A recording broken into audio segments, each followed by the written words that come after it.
عاوز على وياسة تلاويك يا marka meeshan hadda dabcanay inay ka soo galaan dad kursi halka dhigteen dad marka xagga soo galaan halka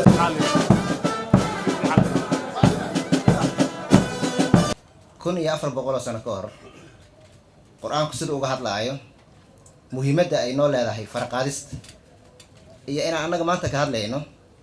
waxaad moodaa in aan ka faa'iideysan thamaraadkayni iyo qudraadkayni inaan ka faa'iideysan taamid waaye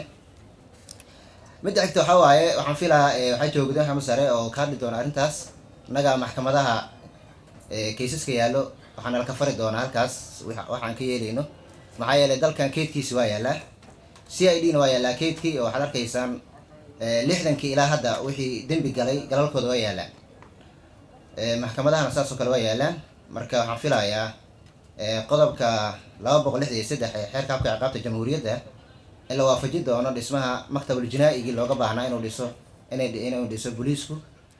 xeerarka guudna uu ishraafka ku sameey lahaa in waxaan filayaa taas marka inay dhaqaaqi doonto waxaan rajaynayaa marka tan waa muuqaal kale maanta goobjoog ka nahay Soomaaliya hore u socotay tilaaban qaadnay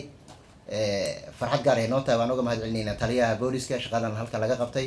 aad u mahadsantiin. Assalaamu calaykum wa rahmatullahi.